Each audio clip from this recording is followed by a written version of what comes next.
Please. If one person were to spend 1 minute looking at each item in the British Museum's permanent collection, it would require a visit of 15 uninterrupted years. To do the same in the labyrinthine halls of the Corollary Museum would take almost a century. But don't worry. Today, I will show you just some of the museum's catalogue. Please stay together and don't touch the items. If you have a question, then, well, speak loudly. I'm older than I look. The museum was founded by Porfirio Maldonado Jambrina to house the private collection of objects he acquired on his extraordinary travels. How can one man have collected so much? Of all the myths surrounding his life, the most notorious is that as a young soldier of fortune, he heard of a sacred relic that would bestow an inestimable boon on its bearer. Its power uncertain, its location unknown, but its existence irrefutable. He had to claim it for himself. Now, obsessed with finding this relic, Jambrina set about scouring the world. After several fruitless years, he recognised that the mission was too great, even for an entire lifetime. At length, he made his way to the bottom of a well, where a priestess sat at the altar of a feared and nameless god. She was said to be a necromancer, with ancient powers that crossed into the other world. Jambrina asked her for the only tool he needed to complete his quest: time.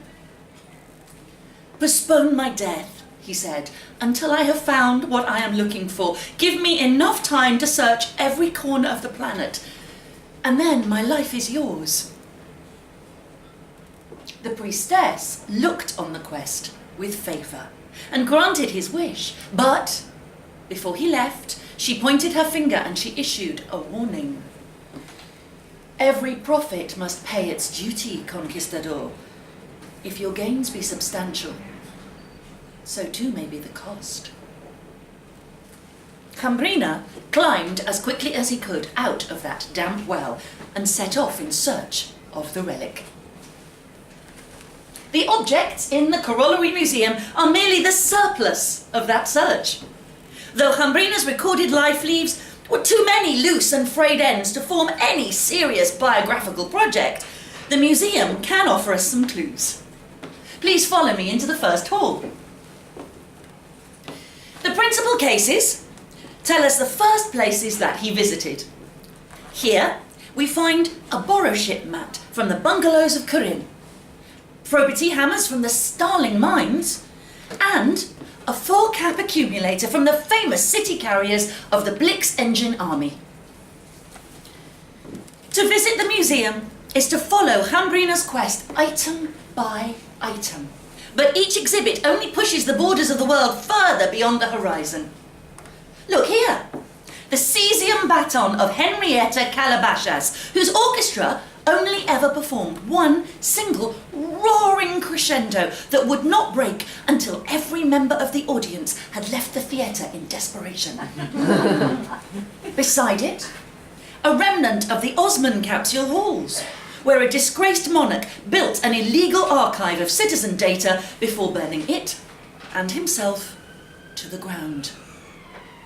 Each object tells its own narrative, has its own history, but for Jambrina, who searched only for the relic, they speak just one short declaration: it is not here. Here are the Amahato beads, another popular exhibit. If you put your hand to the glass, you can feel the vibrations caused by the hum of the beads, which we monitor with our own seismograph. The beads were considered sacred by their indigenous creators, whose civilization declined not long after Jambrina passed through. They have always been of great scientific interest in this country, of course. This case, well, yes, they do appear to be ordinary cooking utensils, you're right, yes, but they disguise a story of violence. Cambrina was taken prisoner by the pirate Blanca Choi and forced to work as a cook on his ship. She forbade him to speak, so that for 36 years his tongue would be exclusively reserved for tasting food. The museum also houses her notorious knife collection, including the undrawn stiletto of Chiang Kai-shek, the cinquecada of Pedro de Alvadoro, and this short-handled weapon that was said to have pierced Julius Caesar himself. Some speculate that it was indeed this weapon that Cambrina used to slit the pirate's throat, steal her vessel, and lead his own band of smugglers. They ambushed software caravans on the Casper Downs until he was ousted by the jealous old men he had taken in as boys. Many visitors come to the museum only to see the feather of the elusive carmine windwaker, the flame-coloured bird that was said to build nests big enough to house an entire village. Look up. As you can see, this feather is the size of a small fishing boat. Cambrina's trophy of what is rumoured to have been a vicious battle. Indeed, he may have killed the last of this fowl. The feather is the world's only conclusive trace of this extraordinary creature. Without it, we would only have the myth. Now, throughout all of these adventures, time did not touch Cambrina. He would have learned and forgotten 1,000 languages.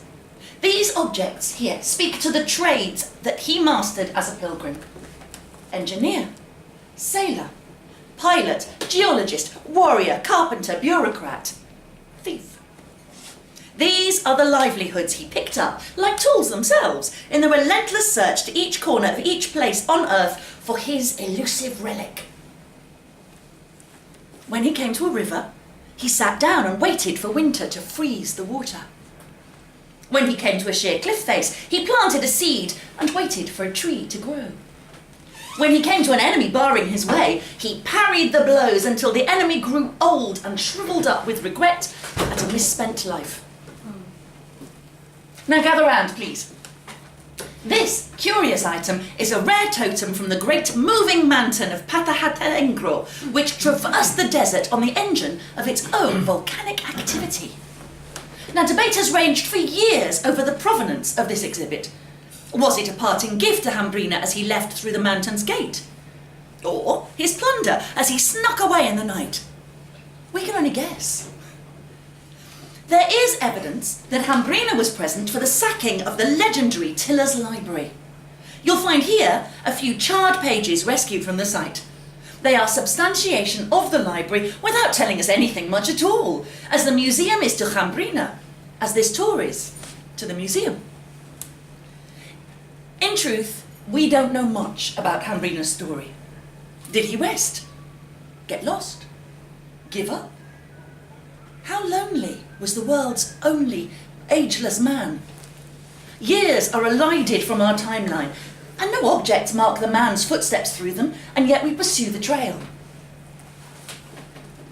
Here is an ending, if you need one.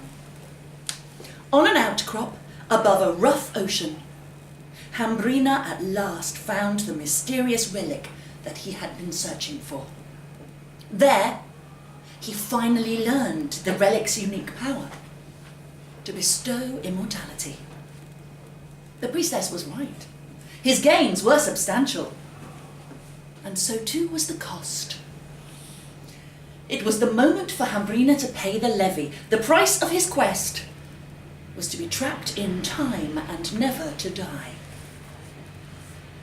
He turned to the sky and screamed, for there was no greater end to his quest than a manly death, and that was all that was denied to him. His bounty was his own undoing. Now gather round, please. This is our final exhibit of the day. Don't be afraid, it's quite safe. As a concluding reminder that history is more than the objects collected by great men, Cambrina himself is displayed in this glass case. Not like the other objects as a token of death, but rather of eternal life. He is still alive, but can tell us nothing of his life. This is the way we have found for him to atone for his quest to find what is unknown and to know it.